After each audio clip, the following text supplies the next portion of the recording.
Thank you, Matt. Amazing presentation once again. I mean, every time I see you delivering it, I'm inspired. It's fantastic. So I'm going to try to live up to your, level of presentations. I'm sure I'm going to fail, but I'm going to do my best. So anyway, my name is Adrien. I'm a senior research manager at CIRIA. CIRIA is the Construction Industry Research and Information Association, and we provide guidance documents for everything related to the construction industry. And my focus is on water management and biodiversity within the built environment. So last year at Flood and Coast, I don't know if you attended this event, but we ran a little webinar and a workshop, and we tried to ask what are the key needs for new guidance if we were to produce something around SuDS retrofits. And here you can see some of the key words that have been popping up during the discussions. And some of them, it's basically to try to recognize the fact that technology has moved on and that paper-based guidance is okay, but is not as accessible and flexible than other type of guidance.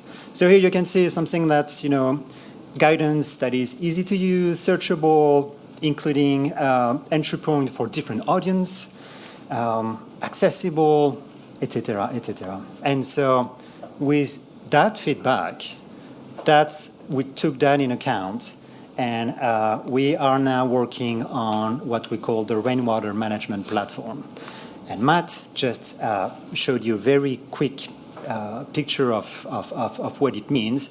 It's basically transforming the existing SuDS manual, which is a manual that has been used for a good number of years now, but making it something different than a heavy, thick printed document or a never-ending PDF that you have to scroll through to find the information that you want.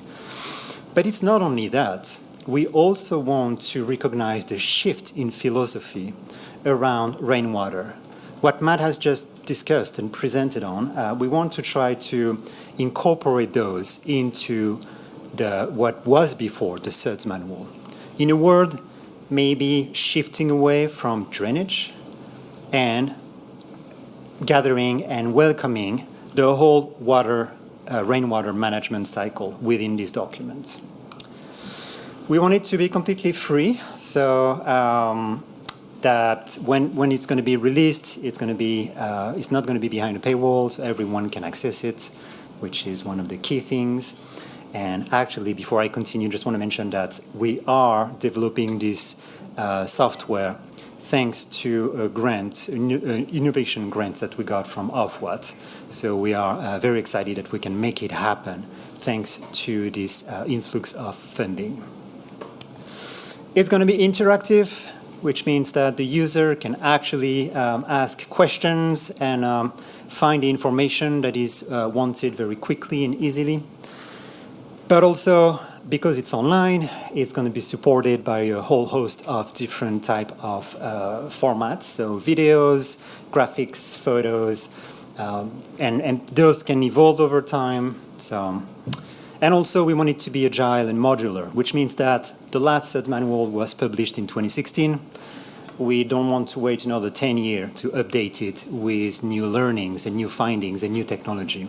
So we wanted to be able to actually make it evolve as the learnings and the good practice come in. All right, so this is just a little graphic. The SuDS manual on the left, shifting to an online platform. And this is a little bit of the partners that we have for this project. As our usual approach at CIRIA, we try to be as collaborative as possible. So here you can see that we have the support from all the water companies via UCWIR, the UK Water Industry Research. We also have key stakeholders and regulators that are involved throughout our governance. So you can see here we have CIWEM, the EA, Natural England, CHD, ADA, ASA, etc., etc. The delivery team is a pool of experts that know everything around the specific chapters on the previous SuDS manual, And they are working, as we speak, on updating the knowledge of the SuDS manual with current practices. And lastly, we also have user groups, which means that we are trying to get future users in a room and try to test different ideas, concepts, user interface, user expectations as well, to find a product in the end that will be useful for as many users as possible. In terms of the users, we are trying to reach to our usual audience, so anyone from academia to SuDS practitioners, to rainwater practitioners, with drainage engineers, but also we want to open it up for the homeowners, for example, who might have some questions around, okay, what do I do with the rain that lands on my rooftop? We also want to add a series of tools on top of this platform. So those have not been clearly defined because we want to work with the community to make sure that the tools we're going to build are fit for purpose and that they are what they expect.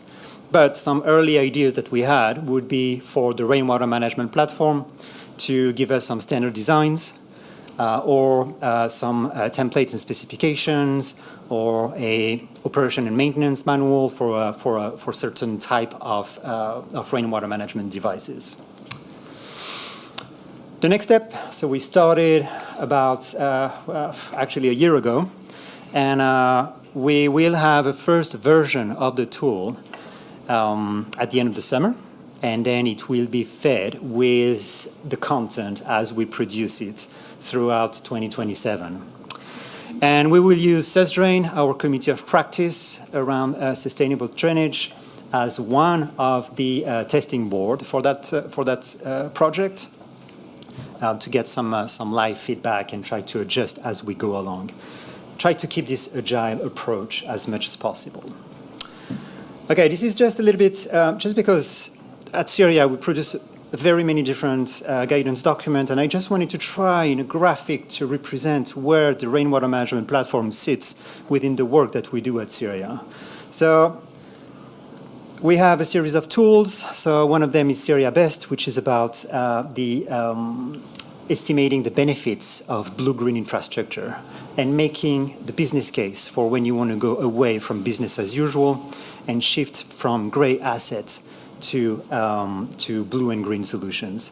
And it gives you a monetary value, which is very useful when you apply for a grant, when you want to make your case within your organizations or with future partners. So this is a licensed tool, but we have a free trial if you want to give it a shot and see if it fits for you. We also have some recently released SuDS-oriented guidance documents. The one here is enabling development, getting SuDS right from the start, which is about looking at SuDS from the earlier stages of land acquisition and master planning, and how if we secure sustainable drainage from then we have better chances of actually having it properly built into the landscape. We released last year a guide for the GLA on SuDS for highways. Those tool as guides are entirely free. You can go on the website, download them. They're really interesting reads. We have released one on blue roofs, so how to actually attenuate water from the rooftops, how to store it to reduce this storm overflow and all that. We also have one around enabling communities if they want to be involved with maintaining flood risk management assets. SuDS are one of those assets, but also any like river maintenance, etc., etc. And then I have some upcoming ones. So we're looking at asset management for blue-green infrastructure, which is a framework on how to integrate within organizations blue-green infrastructures to really have them considered as an asset that have their own maintenance requirements. This is something key. Habib touched on it through Meristem and Matt as well. The maintenance and how to secure the long-term functionalities and benefits of those rainwater management infrastructures is really key. We have a National SuDS Strategy template, which is a document we're putting together for the EA that will go for local authorities if they want to have some sort of a guide that they can provide to developers. And we also have a document in the making around property level SuDS with a more in-depth dive into what we can do at the property level when we either build new developments or retrofit old ones. All those documents will actually, once they're released, feed their learning into the rainwater management platform. We also have one around gullies. There's millions out there. How can we manage them better so they provide better benefits in terms of flood risk, but beyond as well? And lastly, I think PFR, property flood resilience, is something we're looking at in the future. We have a guide on this, but we want to update it anyway. And SuDS plus BNG is also something very important. My last slide, I know I'm a little bit over time, but there's a lot of you in the room that has participated in rainwater management through the SuDS Awards. And just wanted to put some of the photos from the winners. Lastly, you will forgive me, but there is a QR code here. The SuDS Awards are actually open, so if you want to submit one of the SuDS that you've delivered in the past 2 years, please feel free to do so.